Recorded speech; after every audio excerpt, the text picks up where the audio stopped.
தயவு செஞ்சு இந்த மாதிரி யாருக்குமே செய்யாதீங்க அப்படின்னு தான் வந்து சொல்ல தோணுது. இப்பலாம் ஏகப்பட்ட பிராண்ட்ஸ், ஏகப்பட்ட ப்ரமோஷன்ஸ் நாங்க நல்ல சர்விஸ் பண்றோம், இது செய்றோம், அது செய்றோம்ன்னு. ஆனா உள்ள போய் பார்த்தா அந்த மாதிரி எதுவுமே இருக்கிறதே வந்து கிடையாது. இன்னைக்கு வந்து ஐப்ரோஸ் பண்ணலான்னு மஸ்கட்ல இருக்க பார்லருக்கு தான் வந்து போனேன். ஆனா ஒரே பார்லர்ல எனக்கு முடிய வேண்டிய விஷயம், நான் ஏகப்பட்ட பார்லர் ஏறி இறங்கியிருக்கிறேன். ஃபர்ஸ்ட் போனோனே அவங்க கேட்கிற கேள்வி என்கிட்ட, "நீங்க என்ன சர்விஸ்க்காக மேடம் வந்திருக்கீங்கன்னு?" நான் ஐப்ரோஸ்ன்னு சொன்னோனே சொல்றாங்க, "நீங்க ஐப்ரோஸோட சேர்த்து வேற ஏதாவதும் எடுத்துக்கோங்க. லைக் மெனிக்யூர், ஃபேஷியல் அந்த மாதிரி சர்வீஸ் எடுத்துக்கோங்கன்னு" சொல்றாங்க. எனக்கு தேவையானது ஐப்ரோஸ் தான். எனக்கு தேவையே இல்லாத ஒரு விஷயத்த என்னால எப்படி எடுத்துக்க முடியும்? இன்னொரு பார்லர்ல ஐப்ரோஸே நாங்க கம்ப்ளீட்டா ஸ்டாப் பண்ணிட்டோம். வேற என்ன சர்வீஸ்னாலும் எடுத்துக்கோங்கங்கிறாங்க. இன்னொரு இடத்துல நாங்க பிஸியா இருக்கோம். நீங்க அப்பாயின்ட்மென்ட் போடணும். நாங்க ஃப்ரீ ஆனோனே நாங்க கால் பண்ணி உங்களுக்கு கன்ஃபார்ம் பண்றோங்கிறாங்க. ஆனா காலே பண்ண மாட்றாங்க திரும்ப. நீங்க ஏதாச்சும் கன்ஃபர்மேஷன் குடுத்தா தான் நாங்க என்ன பண்ணலாம்னு அடுத்து யோசிக்க முடியும். அண்ட் யாராவது ஒரு பிராண்டுக்கு வந்து ப்ரமோட் பண்றீங்கன்னா, பிஃபோர் டூயிங் த ப்ரமோஷன் அவங்க கிட்ட தெளிவா கேட்டு தெரிஞ்சுக்கோங்க. அவங்க என்ன செய்வாங்க, என்ன செய்ய மாட்டாங்கன்னு சொல்லி.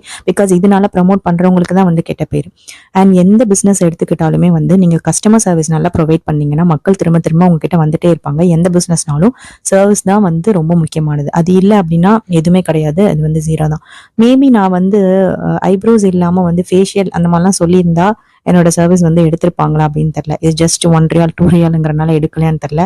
பட் ப்ளீஸ் யாருக்கும் இந்த மாரி பண்ணாதீங்க.